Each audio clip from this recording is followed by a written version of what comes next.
시간 하나님의 말씀 봉독합니다. 잠언서 14장 1절에서 7절 말씀까지 제가 봉독해 드리겠습니다. 다 같이 기립하셔서 하나님의 말씀을 봉독하시겠습니다.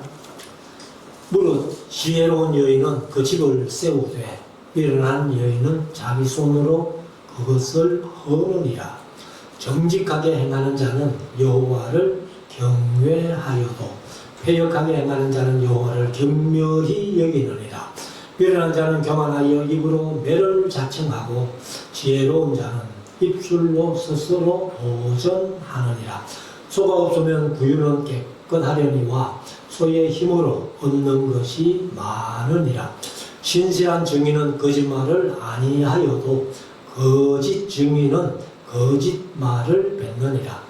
거만한 자는 지혜를 구하여도 얻지 못하거니와 명철한 자는 지식 얻기가 쉬우니라. 너는 미련한 자의 앞을 떠나라. 그 입술에 지식 있음을 보지 못함이니라. 아멘.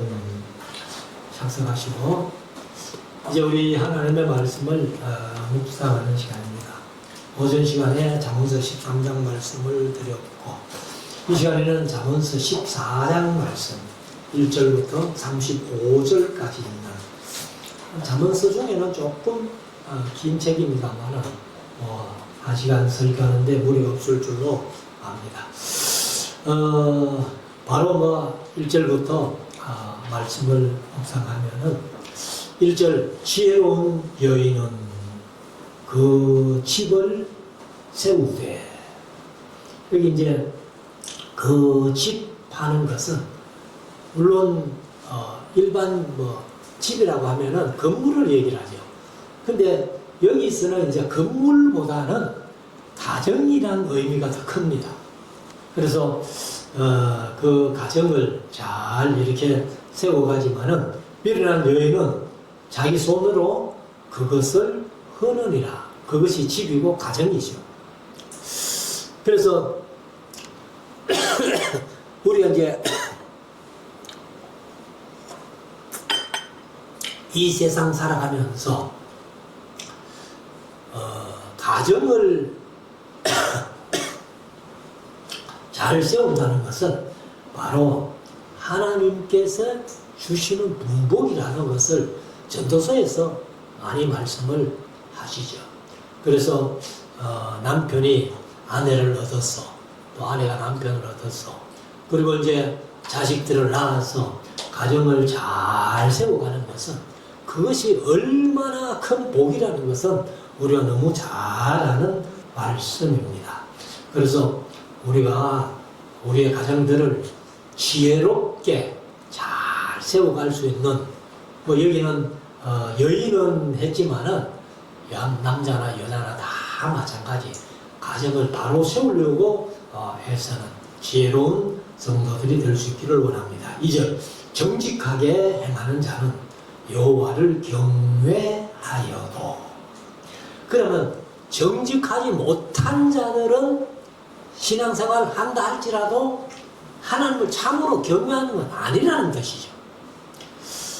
그래서 우리가 정직하게 행하는 자는 여호와를 경외하여도 패역하게 행하는 자는 여호와를 경멸히 여기니라. 그러니까 경멸히 여긴다는 것은 경멸하다는 뜻도 있지만은 멸시하다, 업신여기다 이런 뜻이에요. 그는 하나님 우리는 믿지도 않아 하면서 그렇게 하는 사람들을 얘기하죠. 3절 미련한 자는 교만하여 입으로 매를 자청하고. 그래서 이제 여기 잠언서도 그렇지만은 특별히 야고보서에는 말에 대해서 많이 얘기를 하잖아요. 그래서 야고보서에서 말씀하신 대로 듣기는 속히 하고 말하기는 더디해라 이렇게 말씀해요. 그래서 이 말이 많으면 옛날 어른들이 쓸 말이 적다라고 그렇게 자주 말씀을 하시던데, 미련한 자는 교만하여 그 입으로 매를 자청한다는 거예요. 그러나 지혜로운 자는 입술로 스스로 보전하느니라. 여기 이제 보전한다 하는 것은 사실 보전보다는 보존이 맞아요. 우리가 지금 쓰는 말은 보존이 맞는 거예요. 그래, 보존한다는 것은 또 간수한다 이런 뜻도 있죠.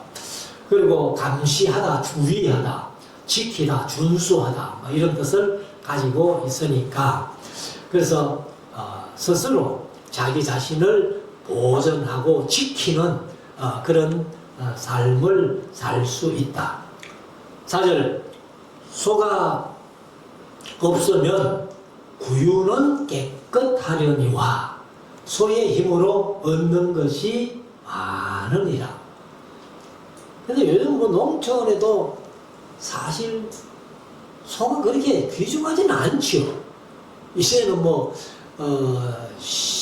식용으로 이렇게 많은 소를 한꺼번에 길러가지고 이제 팔아서 우리가 소고기 사 먹는 그런 정도지.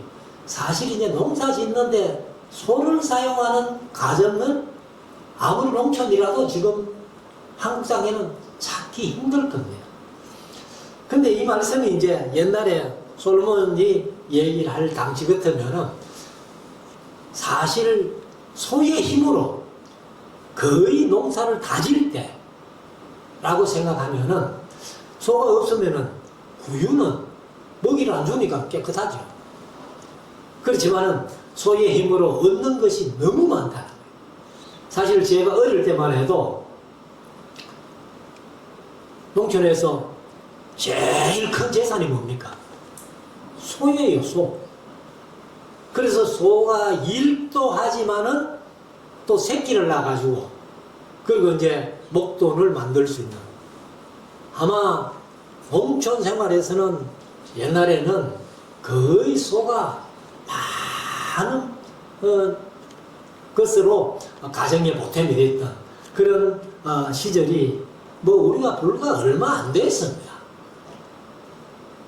그래서 지금부터 뭐 한 4, 50년 전만 해도 소를 상당히 농촌에서는 많이 키웠다고 보는데 그런데 이제 지금은 그렇지 않고 그냥 뭐 이렇게 비유라 그러죠. 소를 키워가지고 도살해서 파는. 그래서 소를 얼마나 잘 먹이느냐에 따라서 고기를 1등급 받느냐, 2등급 받느냐, 그래가지고 뭐 차이도 많고, 이런 것들을 이제 보는데, 아무튼, 여기 솔로몬이 이 얘기를 할 때는 사실 우리가 뭐, 가정에서 필요 없는 것이 있는 것 같지만은 또 필요한 것은 많이 필요를 느끼는 것을 이야기하는 것이 아니냐, 이렇게 봅니다. 자, 5절 신실한 정의는 거짓말을 아니하여도. 사실 지금 제가 뭐 자주 설교 시간에 그런 말씀 드렸습니다만 벌써 뭐 그 얘기 들은 지가 벌써 한 뭐 10수년 넘었다고 생각이 되는데 그 CBS 방송을 들으면서 차를 몰고 가다가 뉴스를 듣는데 우리나라의 재판관들이 판사들이 자기 양심대로 판단 못한 재판 못한 사람들이 70%가 넘는다는 거예요. 그러면 자기 양심대로 재판을 못했다면은 누군가의 눈치를 보고 재판을 잘못했다는 거 아니에요. 그릇해줬다는 건 아니에요. 그래서 재판을 잘하려면은 판사 양심도 중요하지만은 증인이 중요하다는 거예요. 사실 예수님도 거짓 증인들 때문에 물론 뭐 대제사장들이나 이런 장로들 세교관들이 예수님을 뭐 참남죄로 신성 모독죄로 이렇게 십자가의 못을 받았습니다만은 그때에도 많은 거짓 증인들이 자꾸 예수님을 고소했잖아요. 송사했잖아요. 그러니까 빌라도는 뭐 그 재판하면서 자기 양심으로는 죄를 찾지 못하였노라라고 3번씩이나 고백하면서도 사실 성경에는 그 유대인들의 소리가 이긴지라. 여러분들, 소리가 이기면 곤란하죠. 진리가 이기고 참 그 정의는 이겨야 되는데 소리가 이기면 곤란하다는 거예요. 그래서 진실한 정의는 거짓말을 아니하여도 거짓 증인은 거짓말을 뱉느니라. 그래 지금도 우리 이제 재판하는 문제 때문에 많이 유튜브에도 나오고 뉴스에도 나옵니다만 거짓 증인들 때문에 어려움을 겪는 거예요, 사실은. 자, 6절. 거만한 자는 지혜를 구하여도 얻지 못하느니와. 자기가 거만하면서, 거만이 다른 말로 하면은 여기 거만하자고 표현했는데 루처 하는 단어가요, 경멸하다, 모욕하다, 조롱하다 이런 뜻이에요. 그러면 다른 사람을 멸시하고 업신여기는 사람이 지혜를 얻을 수 있을까요? 그러니 이제 이것을 우리 할아버지들 번역하면 거만이라고, 교만이라고 그렇게 번역을 한 겁니다. 남을 경멸히 여기고 멸시하고 모욕하고 조롱하는 사람이라면은 그 사람이 교만하기 때문에 그렇다. 그래서 그런 사람은 지혜를 구하여도 얻지 못하지만은 명철한 자는 지식 얻기가 쉬우니라. 명철한 자. 이것이 이제 비인이라는 말인데 식별하다, 분별하다, 지각하다, 깨닫다, 이해하다 그런 뜻을 가지고 있습니다. 그러니까 잘 이렇게 남의 말을 듣고 이것을 잘 이렇게 분별하고 깨닫는 마음이 있으면은 지식 얻기가 훨씬 쉽다는 거예요. 7절. 너는 미련한 자의 앞을 떠나라. 그러면 미련한 자하고 같이 있다가는 같이 어려움을 당할 수 있다 그 말이에요. 그래서 미련한 자의 앞을 떠나라. 그 입술에 지식 있음을 보지 못함이니라. 미련한 사람들의 머리는 지식도 없다는 겁니다. 그러니까 그 앞에 그들과 함께 있으면 아무 비울 게 없으니까 떠나라는 거예요. 8절. 슬기로운 자의 지혜는 자기의 길을 아는 것이라도. 슬기로운 자, 그 이제 좀 영리한 사람, 현명한 사람을 얘기를 합니다. 자기 길을 아는 것이라도 미련한 자의 어리석음은 속이는 것이니라. 그래서 속여서 잘 되는 것 같은 것은 짧은 시간이죠. 짧은 시간에는 사람들이 속지만은 시간이 좀 가면은 그거 내가 속았다 이런 것을 느끼게 되면은 더 이상 그 사람 속일 수 없는 거예요. 그러니까 이게 이제 이 미련한 자의 어리석음은 속이는 것인데 그 속임에 꾀임에 넘어가면 안 되죠. 자, 9절. 미련한 자는 죄를 심상히 여겨도. 여기 이제 심상히 여긴다는 말이 또 루처, 아까 말씀드린 루처인데 경멸하다, 모욕하다, 조롱하다, 교만한 자를 얘기를 하고 또 완고한 자를 얘기를 하는데 이게 이제 다른 말로 표현하면은 모든 비판에 대해 거부하는 자 이런 뜻이에요. 모든 비판에 대해서 거부하는 자 혹은 책망을 싫어하는 자 이런 뜻인데 그러니까 심상히 여긴다는 말은 말 안 듣는다는 말이에요.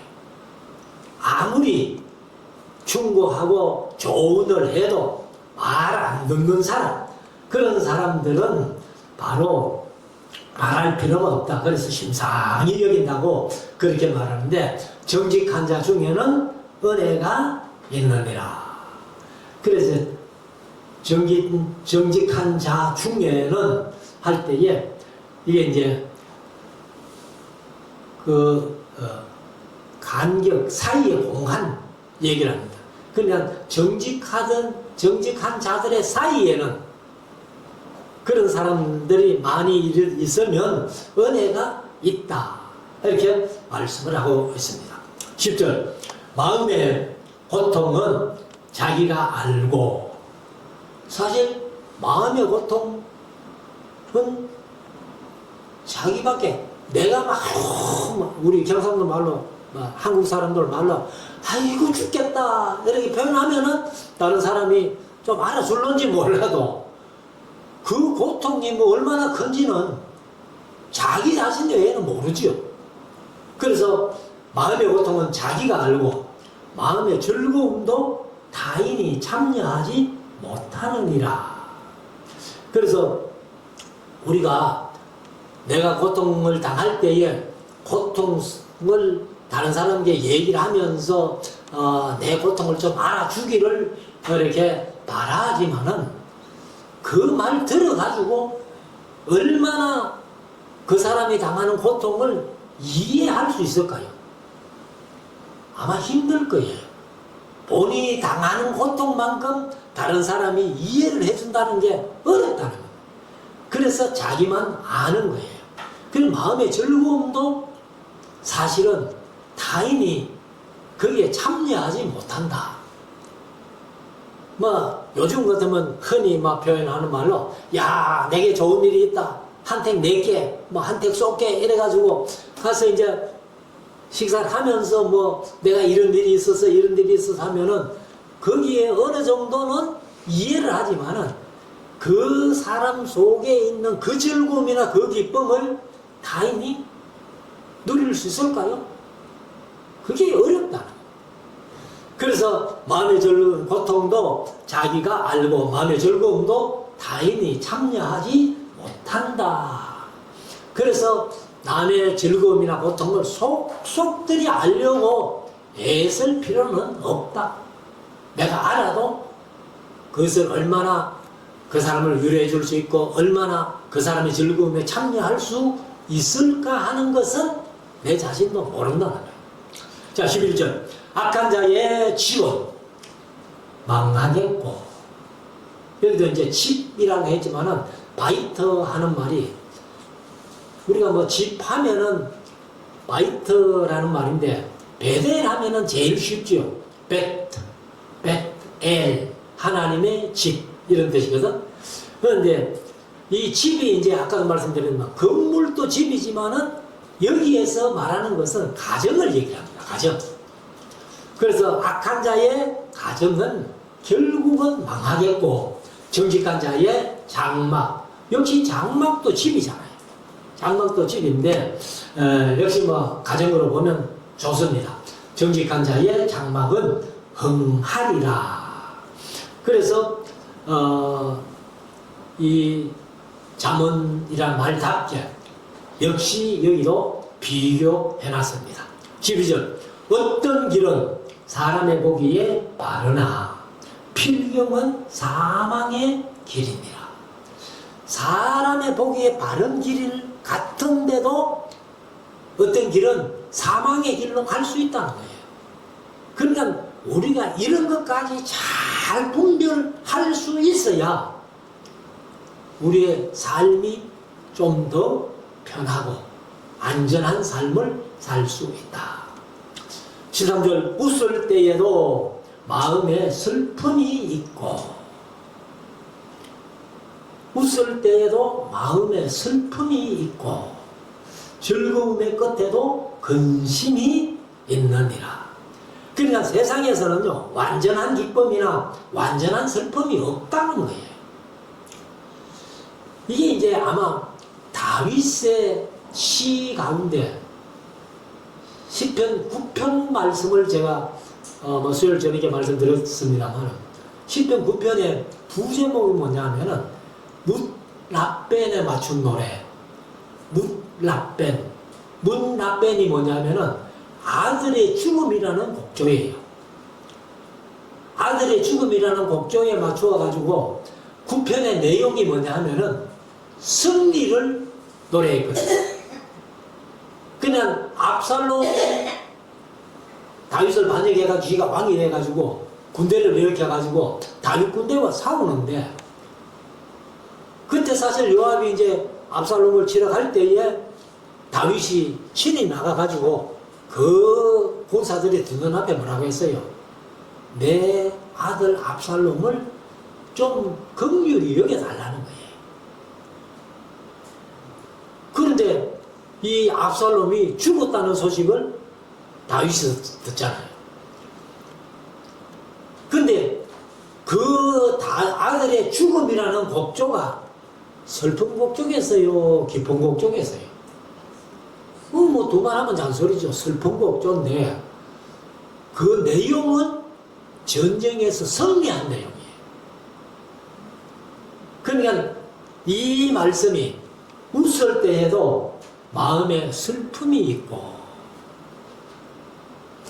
즐거움의 끝에도 근심이 있느니라.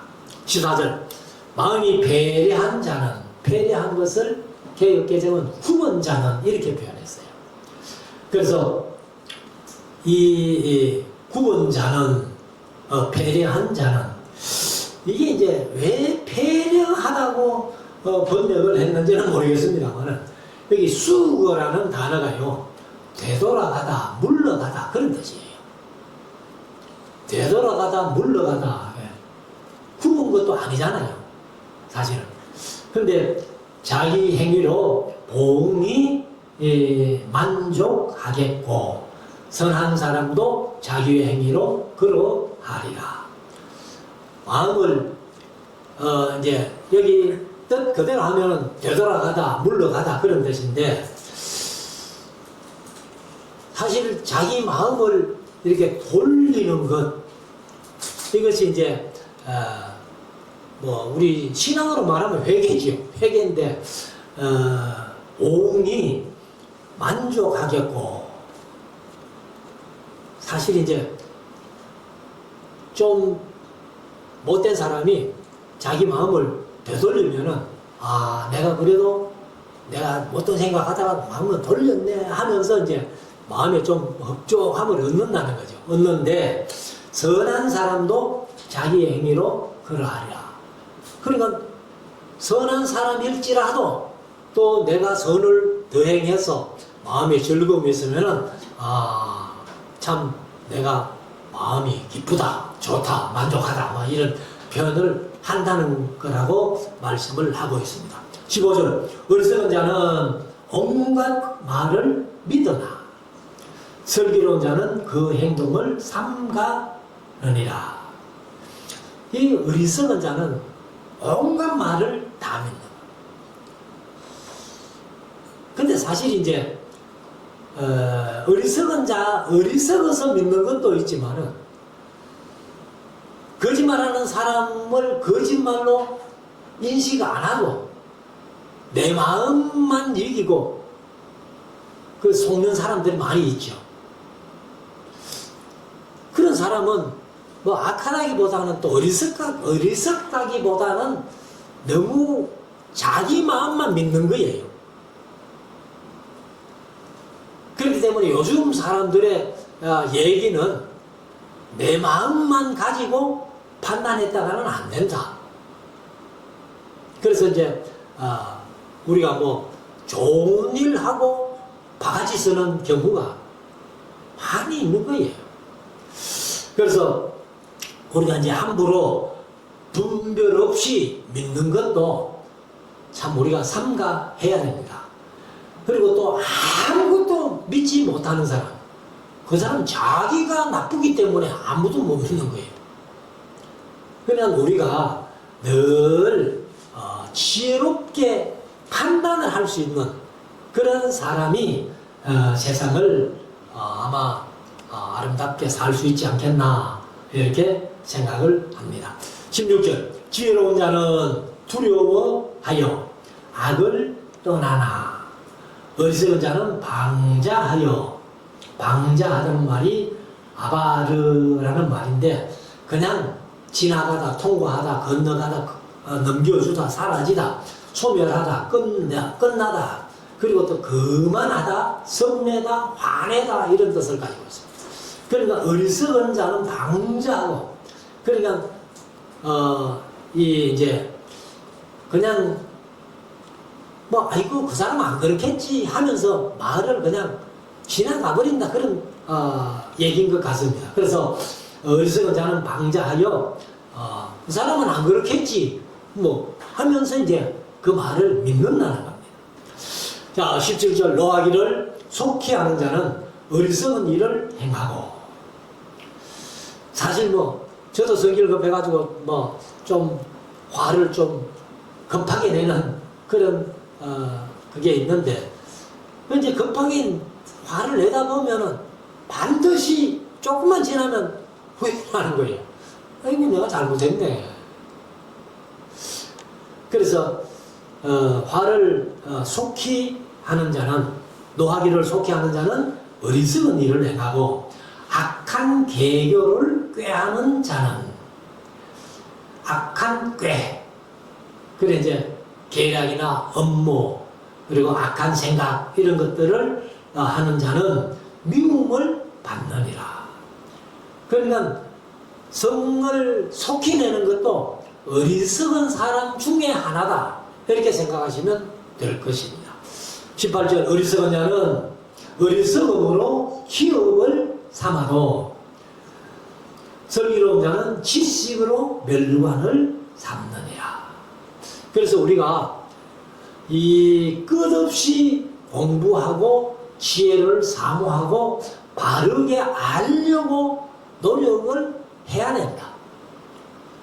그래서 우리가 평생 교육은 뭐 이렇게 우리나라에서 많이 하는데 끊임없이 배워야 된다는 거죠. 그래서 제가 이제 우리 친구가 지금은 세상 떠났습니다. 작년 12월 달인가 세상을 떠났는데, 이 친구가 이제 세상 떠나고 나니까 제가 늘 그런 얘기를 합니다. 박성덕 목사님이라고 저하고 아주 친한 친구예요. 근데 이 친구가 컴퓨터를 잘 했어요. 그래서 제가 이제 컴퓨터 이렇게 하다가 필요한 프로그램이 있으면 전화를 합니다. 야, 내가 이런 프로그램이 필요한데 좀 구해줄래? 하면은 이 친구가 뭐 어떤 방법으로라도 구해가지고 주는 거예요. 그래서 세상 떠나고 나니까 친구들 만나면 제가 그럽니다. 아, 이거 박성광 목사 죽고 나니까 막 내가 제일 아쉽다. 컴퓨터 뭐 위에 돼도 이제는 전화할 데가 없는 거예요. 근데 그 친구가 제가 이제 에스라를 같이 가가지고 배우고, 그래 이제 그 친구는 컴퓨터를 잘하기 때문에 에스라뿐만 아니라 어성경, 이해실사모의 어성경도 완전히 뭐 통달 다 하고, 그리고 조병호 목사님 통성경 들어보시죠? 통성경 그것도 다 하고, 지금 솔직히 제가 오늘 읽을 성경을 우리 성도들에 벌써 몇 년째 보내주는데, 그 친구가 그 조병호 목사 한 것을 다운받아가지고 제게 준 거예요. 제게 주길래 저는 이제 음성으로 편집만 해가지고, 그래서 지금 뭐 여러 사람에게 나눠주고 있습니다.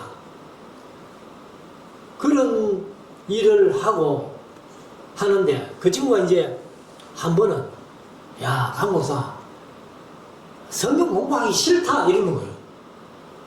아니 목사가 성경 공부하기 싫으면 그건 다 살았네 내가 웃으면서 웃겠더니만은, 성경 공부해봐야 가르칠 데가 없다는 거예요. 이 친구가 청송 도평교회라고 강도사 때 들어가가지고 한 40년 이상 있었을 거예요. 심호하다가 결국은 그 장로님 한 분이 7기를 범했는데 그거를 수습을 하다가 장로님이 쫓겨난 게 아니고 목사님이 쫓겨나게 된 거예요. 그래가지고 이제 원로 목사 초대받고 나왔어요. 나와가지고 여기 대구에서도 조금 있다가 또 뭐 경중로에 다시 가가지고 뭐 좀 하다가 그 다시 이제 그 도평으로 들어간 거예요. 도평으로 들어가가지고, 사실 도평에 들어간 것은 그 목사 이제 그 교회에서 목사님이 나올 때 장로님 한 분하고 집사님 몇 분이 따라 나와가지고 그 옆에다가 교회를 하나 세웠어요. 그리고 빛을 내가지고는 교회를 하나 사막이 지었어요. 지어가지고 이렇게 신앙생활 하다가 교회가 점점 어려워지니까 이 장로님이 이 친구한테 전화가 온 거예요. 목사님, 우리 교회 어디서 빚이 좀 있는데 빚을 갚아주면은 그 땅이 예봉되는데 그 땅을 그 목사님 이름으로 등기해 드리겠습니다. 그러니까 제가 그 얘기 듣고 가지 마라. 가지 말라고 여러 주위의 사람들이 많이 보냈어요. 근데 갔어요. 가가지고 빚 갚아주고 땅 등기는 목사님 이름으로 했지만은 장로님도 본교회로 들어가 버리고 집사님들 들어가 버리니까 교인들이 없는 거예요. 그래서 목사가 뭐 주일날 예배 안 드릴 수는 없고 예배를 드리면서 자기 가족들만 앉혀놓고 혹시 지나가다가 뭐 사람 하나 들어오면 또 예배하고 이렇게 하는 처지가 되니까 성경 공부하기 싫다는 겁니다. 그래서 저는 뭐 개인적으로는 그래도 강의할 때가 있으니까 저는 행복한 거예요. 그리고 그 친구는 뭐 공부해봐야 뭐 가르칠 데도 없고. 그래서 제가 그 친구를 이제 중국에서 한 2번 제가 그 항공료 대줘가지고 가서 강의하고 필리핀에도 한 번 가서 강의를 하고 제가 그렇게도 해봤습니다만 그러니까 그 친구 보면 참 안타깝죠. 그렇게 자료를 많이 모으고 이렇게 컴퓨터를 잘하고 이렇게 했는데도 어디 가르칠 데가 없으니까 어렵다는 겁니다. 그래서 여기 18절 보는 어리석은 자는 어리석음으로 기업을 삼아도 슬기로운 자는 지식으로 멸류관을 삼느니라. 그래서 끝없이 공부를 해야 되는데 공부를 해서 우리 속된 말로 써먹을 데가 없으니까 그게 참 어렵더라고. 그래서 우리 성도님들은 어떻게든지 공부를 많이 해가지고 그런 것을 이제 좀 개척을 하십시오. 한 사람이라도 앉혀놓고 내가 성경을 가르칠 수 있으면 좋겠다 하는 그런 마음으로. 자, 19절. 악인은 선인 앞에 엎드러지고 불의한 자는 의인의 문에 엎드리느니라. 그러나 결국은 악한 사람은 선한 사람을 이길 수 없다는 겁니다.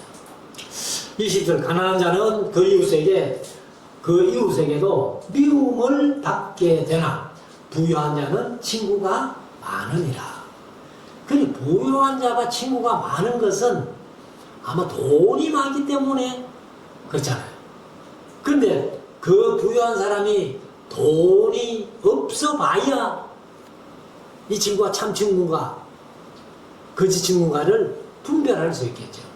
우리가 누가복음 15장에 탕자의 비유, 둘째 아들이 아버지 재산 가지고 돈이 있을 때는 친구가 많았잖아요.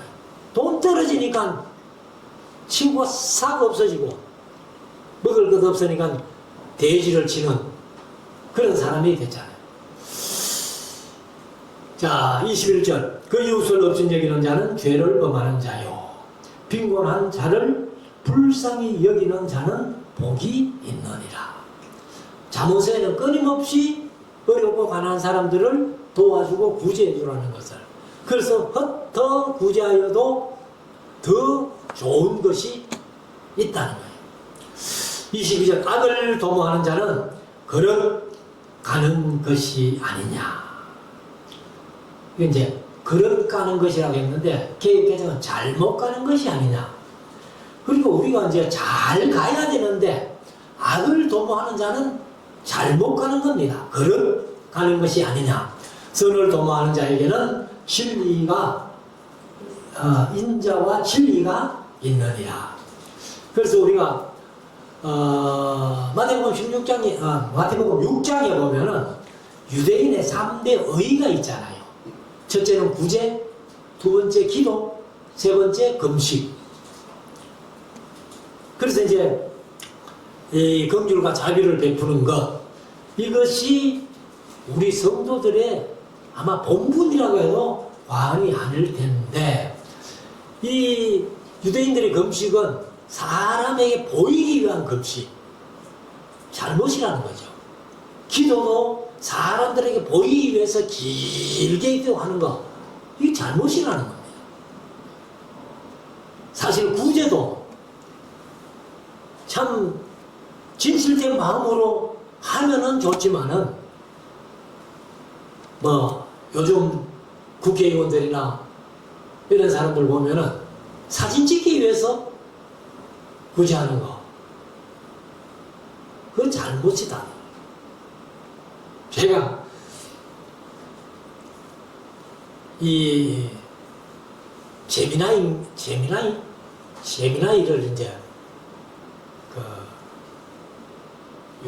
LG U+에서 집사람한테 문자가 온 거예요. 제미나이 AI를 강의한다고. 그래서 집사람이 우리 남편도 데리고 가도 되나? 그러면 데리고 와도 된다 해가지고. 그래 가가지고 이제 1시간, 그러니까 아마 그런 노인들만 불러가지고 교육을 시키는 것 같아요. 한 대여섯 명이 이렇게 앉아있는데 전부 뭐 저보다 나이가 많은 사람들이에요. 그래 1시간 배워가지고 집에 와가지고 컴퓨터를 딱 놓고 제미나이에게 물어봤어요. 말씀 사랑교회 강철원 목사 어떤 사람이고 제가 스스로 이제 한번 물어봤는데, 거기에는 이제 객관적인 거는 제미나이라도 얘기할 수 없잖아요. 강 목사님 뭐 성격이 어떻고 뭐 이런 거는 할 수 없는 기고. 그러니까 이제 뭔가 행동한 것이 이 컴퓨터에나 이런 데 남은 것은 하는가 봐요. 근데 거기에 보니까 우리가 연말에 희망상자를 이제 신암 4동, 신암 5동에 배달했잖아요. 그런데 신암 5동에서 80메알이라고 동구 쪽에 이제 월간지가 있는데, 거기에 작게 그런 말씀 사랑교회 희망상자를 뭐 배달했다는 식으로 이제 작게 내놓은 걸 제가 한번 봤거든요. 근데 신암 4동에 희망상자 배달한 거는 AI도 모르고, 신암 5동에 배달한 거를 이제 이런 좋은 일도 하고 하면서 그렇게 써놨더라고. 그러니까 AI라도 그 사람의 성격이나 뭐 이런 것들은 물어봐야 모른다. 그래 이제 나타난 것만 그 컴퓨터나 인터넷을 통해 가지고 나타난 것만 이렇게 쓰는데, 제가 일부러 이제 한번 처음부터 제목 뭐 길게 이래 써놨더라고. 근데 읽어보니까 그래도 나쁜 소리 안 해나간 게 얼마나 다행인지 몰라요. 그래서 우리가 이제 여기 악을 도모하는 자는 잘못 가는 것이 아니냐, 선을 도모하는 자에게는 인자와 진리가 있다. 그래서 여러분 스스로도 AI에게 한번 물어보세요. 이제 인터넷이나 이런 걸 통해 가지고 발표된 것만 AI가 뽑아내는 것 같습니다. 자, 23절. 모든 수고에는 이익이 있어도 입술의 말은 궁핍을 이룰 뿐이니라. 그러니까 딴 수고는 하면 이익이 있는데 입을 가지고 많이 수고한 것, 그러니까 말로 수고한 거는 남는 게 없다.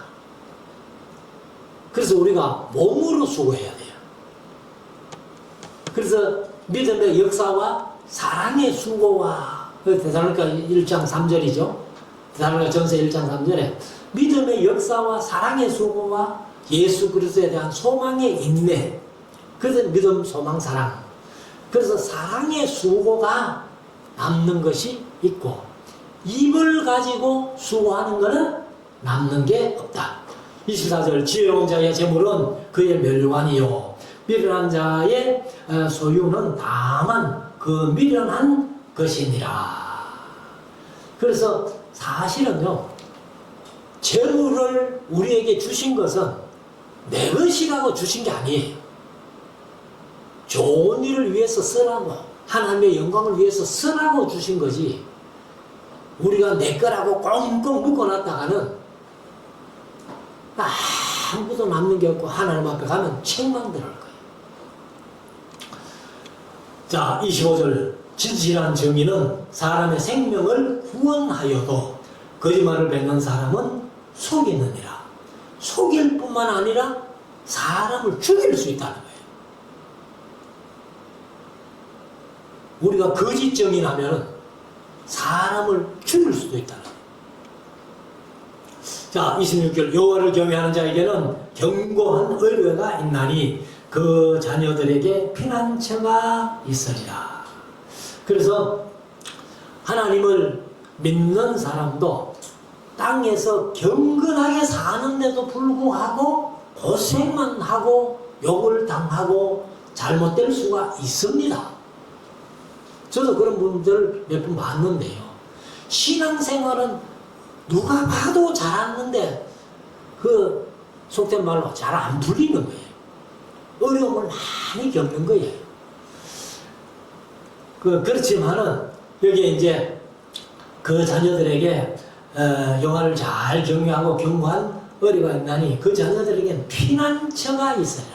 내가 설사 좀 안 풀려고 어렵다 할지라도 자녀들에게까지라도 하나님께서는 그 형통의 길로 인도하신다는 겁니다. 27절 여호와를 경외하는 것은 생명의 샘이라 사망의 그물에서 벗어나게 하느니라. 사실 우리가 사망의 그늘에서 벗어날 수 있다면은 그게 얼마나 좋겠어요.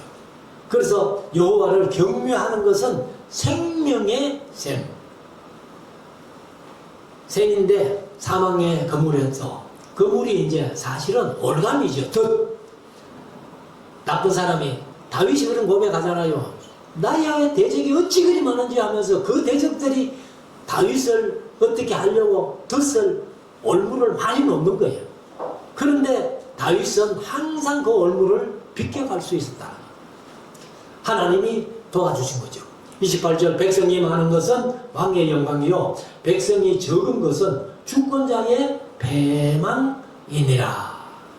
사실 우리 한국이 이제는 조금 출산율이 조금 올라갔습니다만 그래도 아직 멀었어요. 그래서 세계 학자들이 지구상에서 제일 먼저 없어질 나라가 한국이라는 거예요.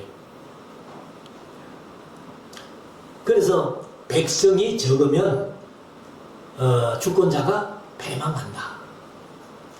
자, 29절 노하기를 더디하는 자는 크게 명철하여도 마음이 조급한 자는 어리석음을 나타내느니라.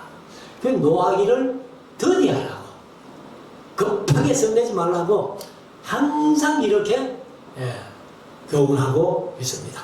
30절 마음의 화평은 육신의 생명이나 시기는 뼈의 썩음이니라. 그래서 시기와 질투, 의심과 미움 이런 것들은 다 사람의 뼈를 썩게 한다는 거예요. 뼈가 썩는다는 것은 육체가 고통스러운 거예요. 우리가 건강해지려면은 시기, 질투, 미움, 의심 다 버리면 우리 몸이 건강하게 된다. 31절 가난한 사람을 학대하는 자는 그를 지으신 이를 멸시하는 자요. 그러니까 하나님이 가난한 자도 창조하셨고 부한 자도 창조하셨기 때문에 어느 사람을 무시하고 학대할 수 없다는 겁니다. 그리고 공평한 사람을 불쌍히 여기는 자는 주를 존경하는 자니라. 그러니까 우리가 가난한 사람들을 존경해주면, 빈궁한 자를 존경해주면 주님을 사랑하는 것이다. 그래서 우리가 이제 뭐 간정들을 그렇게 들어봅니다만은 예수님이 우리에게 딱 나타나셔가지고 내가 예수야 하면서 손 보여주시고 옆구리 보여주시고 그렇게 하면 예수님 사랑 안 할 사람이 누가 있어요? 그런데 예수님은 때로 가난한 사람으로, 빈궁한 사람으로, 없는 사람으로 이렇게 오신다는 겁니다. 그때 그런 사람들을 잘 대접하고 나면은 그게 바로 주님을 대접하는 것이다.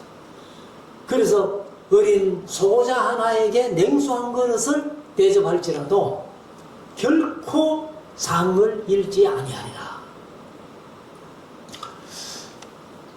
자, 32절 아기는 그 환난에 엎드러져도 의인은 그 죽음에도 소망이 있느니라. 그래 의인은 죽어도 소망이 있다는 겁니다. 왜요? 천국 가기 때문에. 악인은 환난에 엎드러지지. 그거는 엎드러진다는 말은 멸망받는다는 말이에요. 그럼 의인은 죽으면 지옥 가고 의인은 죽어도 소망이 있는 것이 천국 갈 소망이 있다는 거예요.